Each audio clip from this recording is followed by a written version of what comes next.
All right, today we're jumping into a fantastic book by Gary Thomas, How to Do Your Research Project.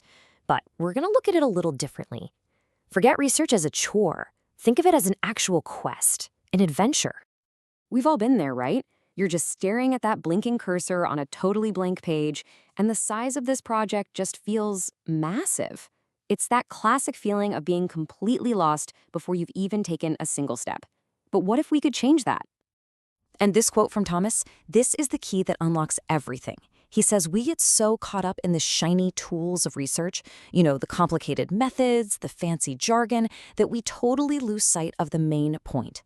And what is that point? Well, at its heart, research is just about telling a good, meaningful story. So that's our starting point. Our quest begins right there. We're not just mindlessly following some recipe, we are becoming storytellers. Every single thing we do has to serve the story that we're trying to build. And this is what makes Thomas's approach so refreshing. Most textbooks, they get totally bogged down in the how-to of all these different methods. It's just a pile of tools. But Thomas, he zooms out and focuses on the big picture, the journey itself, the process of weaving it all together into something that makes sense.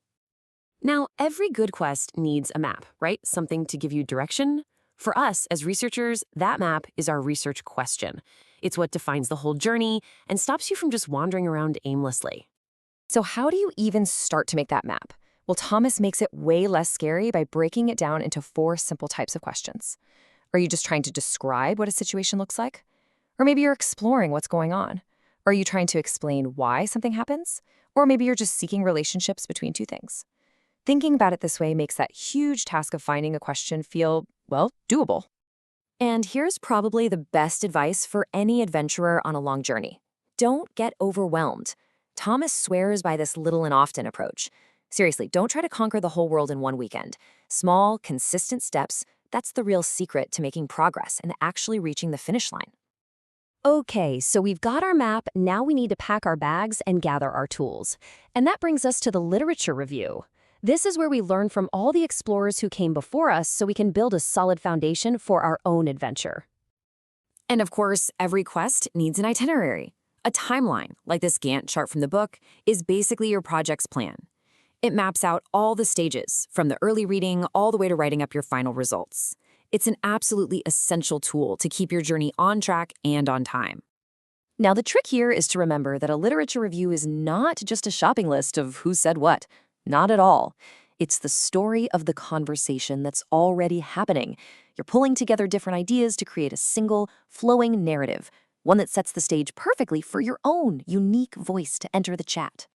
But what's the most important tool you have in your entire toolkit? According to Thomas, it's simple: a critical mind. And he gives you this amazing little mantra to keep in your head, which he borrows from the journalist Jeremy Paxman. For everything you read, no matter what it is, you have to ask yourself, why are they saying this? It just forces you to think deeper about bias, about perspective, about what's really going on behind the words. All right, you've got your map, you've got your tools. Now it's time for the big finale of the quest, taking what you've found and telling your own original story. This is where you finally make sense of it all. And here is just a brilliant metaphor to help you. Think about it this way. The data you collected, your findings, those are just the raw ingredients. They're important, sure, but on their own, they don't do much. It's in the discussion section that you become the expert mixologist, combining everything to create something totally new and insightful. And this quote, it's just perfect. Thomas says the literature review by itself is like a gin and tonic, but with no gin. It's fine, but it's missing the most important part. Your own research, your analysis, your argument. That's the gin. That's what gives the whole thing a kick and makes it exciting. It's what gives it a purpose. So what does it actually mean to mix the drink? Well, it means you're tying all the threads together. You're going all the way back to your first questions. You're digging in and exploring what your findings really mean. You're showing how your work agrees with, or maybe even challenges, what other people have found. And most importantly, you're making a case for your own interpretation and why it all matters.